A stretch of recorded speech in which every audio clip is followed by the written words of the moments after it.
오늘도 은혜가 넘치길 바랍니다. 시험이 올 때 생각해야 할 것 세 가지만 얘기하려고 합니다. 사람은 항상 시험이 올 때가 있어요. 시험이 없다 그럼 문제죠. 여러분, 세상적인 우리 영적인 시험도 있고 정신적인 시험도 있고 육신적인 시험도 있어요. 또 세상에서도 보면 여러분, 시험 안 치는 사람이 있어요? 요즘에 뭐 고등학교까지는 시험도 안 치고 올라가대. 맞죠? 저 때는요, 초등학교만 빼고 중학교도 시험 보고 들어가고 고등학교도 시험 보고 들어가고 대학교, 대학원, 박사 뭐 다 시험 보고 들어갔어요. 어떻게 보면 박사 공부도, 박사 학위 받을 때도 시험 봐요. 영어 시험 패스해야 돼요. 박사로서 영어 시험 패스해야 되고 또 전공 과목 다 패스해야 되고 시험 봐가지고 떨어지면 안 돼요. 안 돼. 그러니까 요즘에 시험이 얼마나 또 스트레스인지 몰라요. 여러분, 운전하고 다니는 사람들 다 시험 봤잖아요. 어떤 분은 4번이가 떨어져서 붙었다 하더라고. 운전 시험에. 아주 담대한 것 같아도 운전대만 잡으면 벌벌벌벌 막 떨어. 뭐 죽고 사는 것도 아닌데 이렇게 떨어 몰라. 어쨌든 간에 시험은 항상 힘든 거죠. 그런데 오늘 이 본문이 고린도전서 10장 13절 말씀에 우리를 용기를 주고 위로해 주고 힘을 대주는 말씀이잖아요. 맞아요? 네? 한번 다시 읽어볼까요? 13절 한번 다시 읽어볼까요? 잡아요. 같이 한번 보여. 사람이 감당할 시험 밖에는 너희가 당할 것이 없나니 오직 하나님은 뭐하사? 미쁘사 너희가 감당하지 못할 시험 당함을 어떻게? 허락하지 아니하셔. 감당하지 못할 거 넘어지고 자빠지지 않도록 허락하지 않으셔. 그리고 시험 당할 즈음에 시험이 오면 또한 어떤 걸 내죠? 피할 길을 내서 너희로 능히 어떻게 하게 한다? 감당하게 하시느니라. 귀해요. 이 말씀에 우리에게 용기를 주고 힘이 되는 이 말씀이라 읽어준 거예요. 아멘. 뭐 시험은 여러 가지 오겠죠. 사람을 통해서 오는 시험도 있어요. 사람을 통해서 좀 친하게 좀 지냈더니 시험거리가 오네. 시험거리. 아무것도 아닌 거 오해하고 질투하고 시기하고 그러네. 나만 친한 줄 알았더니 A도 친하고 B도 친해지네. 뭐 이러고 상처받고. 사람이 왜 그런 일이 사람을 통해서 오느냐 할 때 내가 분석을 해봤더니 이기적인 마음이 있을 때 와요. 이기적인. 자기 욕심에 끌려서 이기적인 마음이. 자기 입장에서만 생각할 때 또 오고요. 상대방의 입장을 생각하지도 않아. 그리고 바꿔놓고 생각하지 않으니까 시험이 와요. 내가 저 상대방이라면 나도 그랬을 거다. 한번 생각을 해보라고요. 맞죠? 자기 욕심에 끌려서 시험이 오고요. 자기 욕심이 채워지지 않았을 때 시험이 되는 거예요. 아멘 해봐요. 또 기대감이 어긋나서 내가 이렇게 기대를 했는데 기대 가치가 돌아오질 않는 거예요. 그래서 시험이 오는 거예요. 자, 한마디로 묶어서 시험이 안 오려면 어떻게 하느냐? 내려놓아야죠. 욕심도 버리고 나 자신을 낮추고 내려놔야 돼. 그리고 이해심이 많아야 되고 그 다음에 마음이 어떻게 해야 돼요? 넓어야 돼. 지금까지 내가 짤막하게 7분 동안 했는데 이거 억만불짜리 얘기입니다. 마음문을 열어야 되고 마음을 넓게 품을 줄 알아야 돼요. 그러면 시험이 다 날아가 버려요. 아무것도 아닌 것 같아요. 부부지간에도 시험이 와. 왜 시험이 오냐? 80%는 오해에서 와. 오해. 그런 뜻으로 말을 안 했는데 자기 자신이 해석을 맘대로 해가지고 오해를 하고 따다다다 왜 그래? 이런다고요. 그러니까 모든 게 다 그래요. 상대방의 입장을 생각해야 돼. 그 말을 할 때도 상대방의 기분을 또 봐야 돼. 기분. 상대방이 막 회사에서 직장에서 동료들한테 막 스트레스를 엄청 받았는데 가정에서 좀 받아줘야지. 안 받아주면 어떻게 할 거예요? 어디로 분출할 거예요? 그건 나무 꼭대기에서 떨어져 죽어야 돼? 아니잖아. 그죠? 그 넓은 마음 가지고 품을 줄 알아야 돼. 그리고 상대방 입장하고 내 입장하고 바꿔놓고 생각하면 시험이 다 날아가요. 이런 믿음을 가지고 살면 시험이 올 때 겁내지 마시라고요. 시험이 오나 겁내라. 없어요. 시험이 오나 겁 없네. 이렇게 나온다고요. 이제 알아들었죠? 환난 핍박 시험이 올 때 낙심하지 말고 겁내지 말라는 거예요. 그래서 시험과 고난을 당할 때, 환난을 당할 때, 핍박을 당할 때 뭐 다 마찬가지겠죠. 시험과 환난과 고통이 있을 때 쉬이 낙심하고 좌절하는 사람들에게 하나님은 어떻게 사람을 사랑하시고 계시는지 이걸 알려주고자 깨닫고자 하는 것이 오늘의 말씀입니다. 오늘 잘 오셨어요? 잘 오셨어요. 자, 그게 뭐냐? 첫째, 원인이 없는 시험 당함을 하나님이 허락하지 않으신다. 시험에는 반드시 원인이 있잖아요. 시험에는 그 시험을 받게 되는 이유가 있다고요. 모든 공식이 보면 원인 없이 결과가 없어요. 그래서 제가 오늘도 선교사들이 부흥회 때 아침에 많은 분들이 들으셨는데 은혜 받았죠? 심는 대로 심었기 때문에 거두는 거예요. 수고한 대로 먹으리라. 수고했으니까, 노력했으니까 먹는 거예요. 맞죠? 믿음대로 될지어다. 믿음이 있으니까 믿음의 역사가 일어나는 거고, 사랑의 수고가 따르는 거고, 맞죠? 이게 중요한 거예요. 소망의 인내.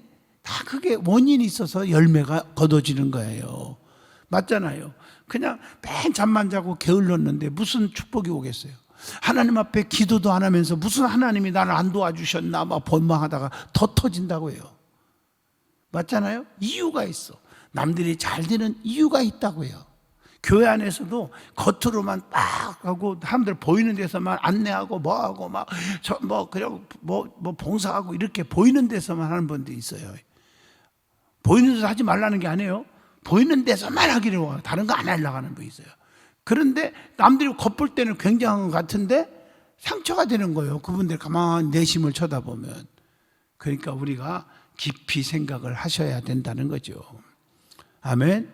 원인이 있어요. 왜 남이 잘 된다, 나는 이렇게 했는데 왜 이렇게 안 되나, 그러지 말라고요. 안 될 수밖에 없는 이유가 있다고요. 게으른다든가 심보가 더럽다든가 남을 미워한다든가 시기 질투했다든가 속독거렸다든가 주의 종을 진짜 존경하지 못하고 피파 남한테 흉받다든가 예를 든다면 성도들끼리 서로 헐뜯었다든가 이유가 있다니까요.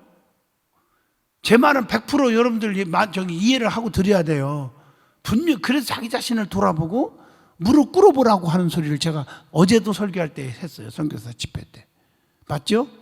무릎을 꿇어보란 말이죠. 기도해보란 말. 이유가 있다고요. 왜 상대방이 전화나 가정에도 마찬가지죠. 남편이 왜 이래 그러지 말고요. 자기 자신을 돌아보라. 왜 그래? 그렇게 할 수밖에 없는 자기가 잘못한 걸 생각해보란 말이죠. 왜 그랬을까? 자식들한테 저 자식은 아주 그냥 나쁜 놈이야. 왜 저 부모한테 그러지 말라고요. 왜 자식들이 반감을 갖는지 이유를 찾아보란 말이죠. 있어요. 너무 대화가 없다든가 친절미가 없다든가 맨 자식에게 요구사항만 많고 말이야. 스트레스 너무 많이 주고 안 돼요. 요즘에 한국 부모들 보면요, 치맛바람이라고 말을 하기도 했는데 좀 상황은 다르겠지만 애들에게 너무 복사시켜요. 막 그냥 하루 종일 막 음악 바이올린 배워라, 플룻 배워라, 피아노 배워라, 태권도 하라, 합기도 해라.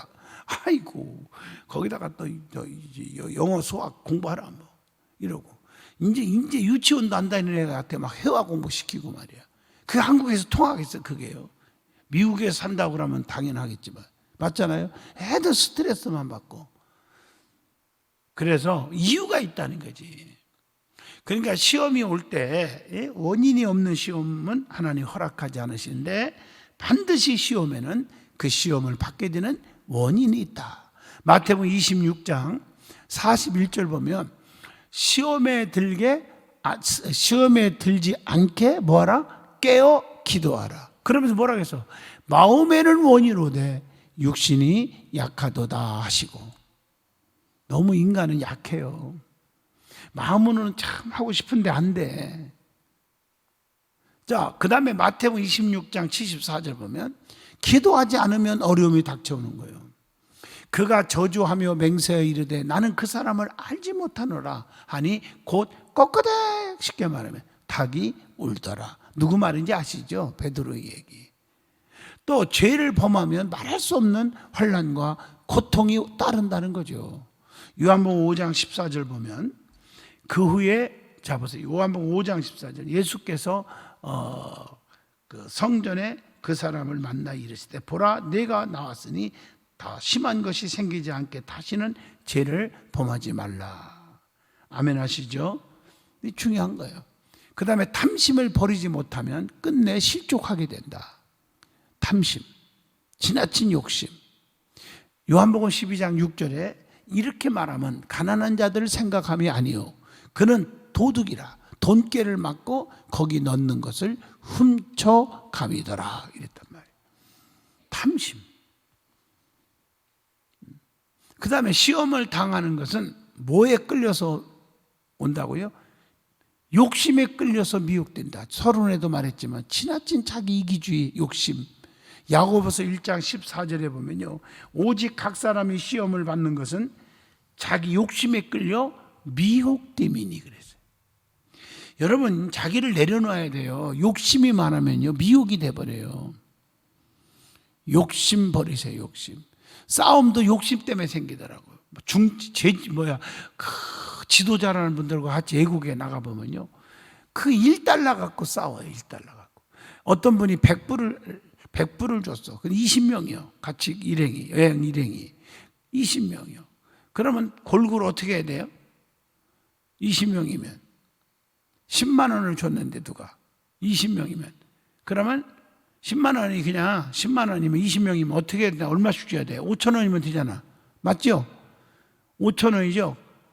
맞아요. 근데 그분이 9만 원을 줬어. 기부했어. 누가 9만 원.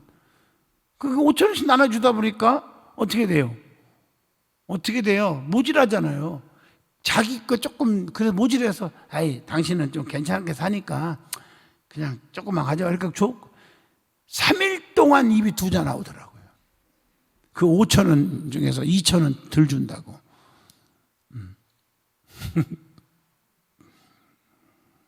우리 교회도 보잖아요. 여행 다니다 보면 뭐 한 30명 40명이 갔어요.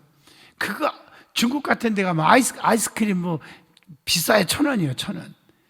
그러면 20명이면요 1,000원이면 얼마예요? 2만 원이면요 뒤집었어. 맞아요? 맞죠? 2만 원만 투자하면요 그 더운데 그냥 아이스크림 하나씩 쫙 마시면 아유 고마워요 이러고 그럴 텐데 그 2만 원 한 번 안 사는 분들이 있어요. 얻어먹기만 하고. 그리고 하나 남으면 하나 더 달라고 그거나 뺏어가고. 욕심에 끌리면 미혹돼요. 미혹이 영이 와요. 손해봐요. 사람들한테 미움받고 손가락질 받고 인격이 모독되고. 이해하셨죠? 좀 넓게 가져요. 여러분들 알다시피 나는 외국 가면 잘 사주잖아. 근데 돈 몇 프로 안 가요 그거. 말 안 해서 그렇지 내가. 이해하시겠어요? 그게 얼마나 좋은데 아우 목사님 막 여기저기 사준다고 막 돈 몇 푼 안 들어갔어 솔직히 얘기해서. 그렇지만 좋은 소리 듣고 서로 즐겁잖아요. 기쁘고 그죠? 네. 욕심에 끌리지 마요. 그 다음에 그래서 야고보서 1장 15절에 뭐라고 했어요? 욕심이 잉태한 즉 뭐를 낳아요? 죄를 낳고 죄가 장성한 즉 사망을 낳느니라. 기억해 주시기 바라요. 자, 두 번째입니다. 시험이 올 때 생각해야 할 것 두 번째, 감당치 못할 시험 당함을 하나님은 뭐요? 허락하지 아니하신다. 아멘. 주님은 우리와 더불어 어떻게 해요? 세상 끝날까지 어떻게 하시는 분이에요? 함께 하시는 분이에요. 여러분 마태복음 28장 20절 보세요. 내가 세상 끝날까지 볼지어다 내가 세상 끝날까지 너희와 항상 함께 있으리라 하시니라. 아멘 좀 해요. 믿어지죠? 그래서 경건하게 사는 자는요 어떤 시험이 와도 시험에서 건지시고 불의한 자는 형벌 아래에 둔다. 이렇게 차이가 나요. 베드로후서 2장 9절 보세요. 주께서 경건한 자는 시험에서 건지실 줄 아시고 불의한 자는 형벌 아래에 두어 심판날까지 지키신다. 잘 기억해 주세요. 그래서 예수 그리스도는 변한 분이 안 변해요. 안 변해요. 히브리서 13장 8절 아시죠? 예수 그리스도는 어제나 오늘이나 영원토록 뭐예요? 동일하시니라. 우리가 변해서 그랬지 예수님은 안 변해요. 이거 아셔야 돼요. 교회 안에서도 마찬가지예요. 하나님이 변하고 교회가 변하고 목사가 변한 것 같죠? 자기가 변한 거예요. 자기가 변했어. 무조건 믿어주다가 의심이 생겨버려. 그러니까 자꾸 싫어지고 쑥덕거리고 목사 미워하고 그러는 거예요. 그리고 멀리 가깝게 못 오고. 그 왜 그러느냐? 자기가 그런 거예요. 그게 이해하시면 아멘. 자기가 변했단 말이에요. 예수님은 변하지 않아요. 탕자가 변했지 아버지는 안 변했잖아요. 자, 그리고 예수가 능력 주심으로 우리가 모든 것을 어떻게 한다? 감당할 수 있다. 빌립보 4장 13절 아시죠? 4장 13절 같이 읽을까요? 시작. 내게 능력 주시는 자 안에서 내가 모든 것을 할 수 있느니라. 빌립보 4장 13절 외워두시면 좋잖아 이런 건. 자, 그 다음에 시험을 당할 때 언제나 피할 길이 있다는 거죠. 그게 오늘 고린도전서 10장 13절 오늘 읽어준 말씀이잖아요. 사람이 감당할 시험 밖에는 너희가 당할 것이 없나니 그랬잖아요. 오직 하나님은 미푸사 너희가 감당하지 못할 시험 당함을 허락하지 아니하시고 시험 당할 즈음에 또한 피할 길을 내사 너희로 능히 감당하게 하시느니라. 할렐루야. 그리고 예수님이 승리했듯이 우리도 승리할 수 있다는 거. 자, 요한복음 16장 33절에 우리에게 힘을 주잖아요. 세상에서는 너희가 뭘 당하나? 환난을 당하나. 뭐하라? 담대하라. 내가 세상을 이기었노라. 오늘도 선교사님들 오늘 마지막 집회 참여하신 분들 들었죠? 선교사님들 질문에. 목사님 설교를 듣고 나서 깨달은 게 하고 사회 보는 사람 그러잖아요. 다른 부흥사들 보면 다 그런 건 아니지만 그분 얘기가 그랬잖아요. 예? 설교할 때 보면 전부 예와 예약이 생활 속의 간증 몇 가지 하면 다 끝나는데 저는 모든 게 말씀으로 엮어주시고 아멘 좀 해봐요. 그래서 너무 좋았다고 감동적이었다고 들었죠 오늘? 저하고 이렇게 대화하잖아요. 줌으로 이렇게 설교 시간에. 맞는 거예요. 그런 게 세상 얘기가 중요한 게 아니라 말씀이 있잖아요. 의심할 이유가 없잖아요. 예수가 이겼듯이 우리도 이긴다는 거예요. 세상에서 너희가 환난을 당하나 담대하라. 예수님 하신 말씀이에요. 내가 세상을 이기었다. 너도 세상을 이기라는 거예요. 환난과 핍박을 이기라는 거예요. 이길 수가 있어요. 자, 마지막 세 번째입니다. 자, 시험이 올 때 생각해야 할 것 세 가지 중에 마지막, 유익하지 않는 시험 당함을 하나님은 허락하지 않으신다. 하나님 우리를 유익하게 하시는 분이죠. 맞죠? 유익하게 하는 거예요. 그래서 말씀도 듣고 주의 종 순종하라는 것도 유익하게 하는 건데 유익하지 못하는 자를 정의를 내려놨죠. 히브리서 13장 17절 외우죠? 너희를 인도한 자들에게 순종하고 복종하라.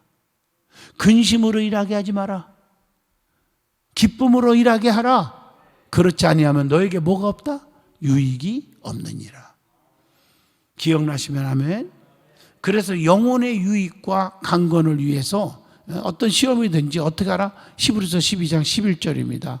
자 보세요. 당시에는 어려움 당하고 징계 당할 때는 그 시간에는 즐거워 보이지 않고 슬퍼 보이지만 그 후에는 그로 말미암아 연단받은 자들은 의의 평강의 열매를 맺느니라. 책망받을 때 처음에는 싫은 것 같아도 되돌아서면 유익이 오는 거예요. 시험이 옳다 인정함을 받은 이후에는 약속하신 뭘 주신다? 야고보서 1장 12절 생명의 면류관을 받을 것이다. 할렐루야. 그래서 주님의 징계와 주님으로부터 꾸지람을 받을 때 어떻게 하라고요? 경히 여기지 말라. 할렐루야. 아셨어요? 경히 여기지 말라. 히브리서 12장 5절 내 아들아 주의 징계하심을 경히 여기지 말며 그에게 뭘 받을 때? 꾸지람을 받을 때에 뭐 하지 말라? 낙심하지 말라. 너무 귀하죠? 낙심하면 안 돼요. 그래서 사랑하는 자를 징계하고 채찍질 하신다는 거예요. 하나님이 우리를 사랑하기 때문에. 히브리서 12장 6절 보세요. 주께서 뭐 하는 자를? 그 사랑하시는 자를 징계하시고 잘못했을 때 징계하는 것은 사랑하기 때문에 하는 거예요. 아멘. 고치라고 잘못했는데도 잘한다 그래봐요.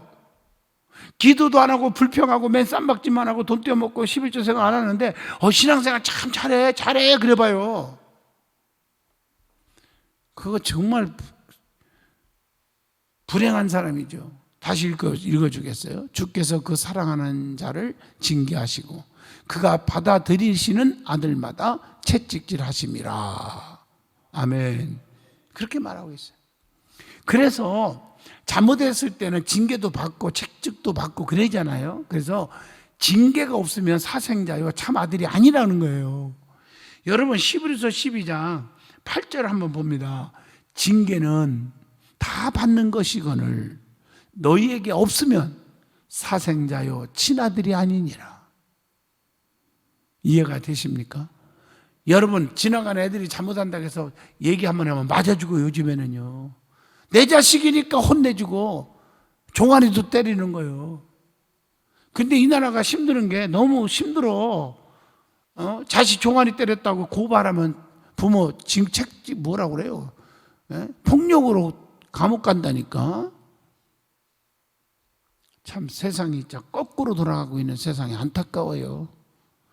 아주 정신없는 것들, 막 이런 것들을 그냥 국회에다가 국회의원이 납치고 그냥 잘난 척하고 큰 뭐 법안 만들어 갖고 통과시키고 아주 못된 놈들 많아요. 아주 합당한 이유 있는 징계는, 이유 있는 책직은 좋아요. 지나치니까 문제지. 맞죠? 이거 아셔요. 징계가 없으면 사생자래요. 그래서 로마서 5장 4절을 한번 더 봅니다. 거기에 보면은 환난은 인내는 연단은 소망을 이루는 줄을 알미니라. 할렐루야. 기억해 주시기 바라요. 결론적으로 보면 시험이나 환난이 우리 앞에 닥쳤을 때 그 시험의 원인과 뜻을 생각하고 그 시험에 대처하고 승리하기 위해서 하나님께 어떻게 하라고? 엎드려서 기도하고 주님이 주시는 능력과 주님이 제시하는 그 피할 길을 통해서 시험에서 이기고 더 훌륭한 그리스도인이 되도록 노력해야 되지 않느냐 하는 말씀을 드립니다. 그러면 참고로 시험에 대해서 처방전이 있어요. 처방전. 약국에 가면, 병원에 가면 처방전 주죠. 그 약국에 가면 그 처방전대로 약을 조제해 주잖아요. 맞아요. 자, 첫째, 시험을 잘 준비하라. 학교에서 시험 볼 때도 준비한 애들이 성적이 있어요. 좋아요. 마태복음 26장 41절 시험에 들지 않게 깨어 기도 마음은 원해도 육신이 약하다. 이게 뭐냐면 준비하라는 거예요. 준비. 두 번째, 시험을 준비한 만큼 잘 치러라. 학생들이 공부한다고 막 준비를 찬뜩하고 밤 새워갖고 하고서는 막상 시험 치르는 날 졸아봐요. 안 되죠. 시험도 잘 치러야죠. 요한복음 16장 33절 너희로 내 안에서 평안을 누리게 하려 함이라. 세상에서 너희가 환난을 당하니 담대하라. 내가 세상을 이겼다. 그러니까 잘 이겨내라. 시험을 이겨라. 잘 치러라. 아멘. 견뎌라. 이런 얘기잖아요. 그 다음에 시험의 유익을 찾으라. 왜 시험이 왔는지 유익이 있다는 거예요. 그 히브리서 12장 8절 아까 말한 거예요. 징계는 다 받는 것이거늘 너희에게 없으면, 징계가 없고 시험이 없다면 사생자요 친아들이 아니니라 그 말이에요. 하나님의 자녀라면 시험이 올 수 있고 그 시험을 준비하고 잘 치러야 된다는 거죠. 그래서 시험에 또한 피할 길을 찾을 수 있으면 찾으라. 넘어갈 수 있으면. 고린도전서 10장 13절 아까 읽어준 말씀이 그거예요. 피할 길을 내사 너희로 능히 감당하게 하시느니라. 그 다음에 시험이 왜 왔는지 원인을 좀 생각하라는 거예요. 마태복음 5장 14절에 너희는 세상의 빛이라 산 위에 있는 동네가 숨겨지지 못할 것이요. 빛이 비치는데 뭘 숨길 수 있단 말이에요. 맞죠? 그 다음에 시험의 출처를 생각하라. 어디서 왔는지. 야고보서 1장 13절이에요. 네? 그래서 사람이 시험을 받을 때에는 내가 하나님께 시험 받는다 하지 말지니 하나님은 악에게 시험을 받지도 아니하시고 친히 아무도 시험하지 아니하시느니라. 마귀 사탄들이 우리를 넘어뜨리려고 시험하는 거 출처를 찾아내야 돼요. 그래서 사탄아 물러가라 물리쳐야 되고요. 아멘 하시죠? 그걸 깨어 있어야죠. 그리고 시험의 승리를 확신하라. 빌립보 4장 13절 내가 능력 주시는 자 안에서 내가 모든 것을 다 할 수 있다잖아요. 그리고 시험의 기쁨을 누리라. 기뻐하고 즐거워하라. 하늘에서 너희 상이 큼이니라. 너희 전에 있던 선지자들도 이같이 다 박해받았어. 너도 상이 클 거야. 마태오 5장 12절이 그 말씀이에요. 그리고 시험에 재발을 막으라. 앞으로는 넘어지지 않도록 어떻게 해야 돼요? 고린도전서 10장 12절. 선줄로 생각하는 자는 뭐하라? 넘어질까 조심하라. 재발을 막으라. 마지막 시험에 괴로움을 극복하라. 히브리서 12장 11절. 아까 읽어준 말씀이잖아요. 무릇 징계가 시험이 올 때 그 당시는 즐거워 보이지 않아. 슬퍼 보이지만 그 후에는 잘 견디고 나면 연단받은 자들은 의와 평강의 열매를 맺느니라. 이제 깨달았으면 아멘 하시죠. 좋은 날이 오는 거예요. 잘 이기고 나면. 환난과 핍박 중에도 성도는 신앙 지켰네. 지키고 나면 반드시 의의 열매를 맺는 날이 온다는 거죠. 고난 없이 축복이 있습니까? 많은 성공한 사람들을 보면 다 고난의 과정을 다 겪었던 사람들입니다. 저도 마찬가지예요. 우리 교회에 오셔서 늦게 오신 분들은 잘 모르시는데 그 CBS 새롭게 하소서 TV 유튜브에서 검색하면 나오니까 한번 들어봐요. 그래도 몇만 명이 들었더라고 벌써. 또 CT에서 내가 매일 기쁘게도 검색해 보면 나와요. 들어보시라고요. 1시간 동안 방송국에서 전 세계로 나간 거니까. 할렐루야. 고난이 내게 유익이라는 제목이에요. 나만큼 받은 고난이 없지만 마지막에는 유익이 되었다. 요셉이 고난받은 것 때문에 총리가 되는 유익이 왔다. 가족들도 살리고. 맞죠? 유익이 오더라. 고난이 막연히 무조건 나쁜 것만 아니다. 징계를 받고 책망을 받을 때 너무 섭섭하게 생각하지 마라. 그것 때문에 내가 발전이 있다는 것입니다. 할렐루야. 꼭 가슴에 새기세요. 그래서 늘 내가 얘기하지만 안이 굽고 매시 굽고 또 뭐요? 뭐가 틀리고 그런 소리 들어도 그걸 견디는 사람이 성공하는 거예요. 안 입고 와서 내라 그만둔다. 그런 분들 많죠? 있어요. 때려쳐버리기. 직장 다니다가 진대감지 못 입고 때려쳐버려. 나 진짜 안 입고 와서 못 있어. 자존심 상해 진짜. 이런 사람 치고 성공하는 사람 있습니까? 없어요. 그런 걸 잘 견디는 사람이 성공하는 거예요. 할렐루야. 무슨 기술을 배워도 마찬가지예요. 끝까지 견뎌서 그 주인이 갖고 있는 노하우, 기술을 찾아내면 자기도 성공하는 거예요. 할렐루야. 신앙생활도 똑같다고 봅니다. 잘 견디고 이기면 복이 올 줄로 믿습니다. 아멘. 기도합니다. 하나님 감사합니다. 어떤 시험이 환난이 와도 우리는 다 이기는 자가 되게 하여 주옵소서. 하나님을 붙잡게 하시옵소서. 하나님의 능력을 의지하게 하여 주옵소서. 예수 이름으로 기도합니다. 아멘.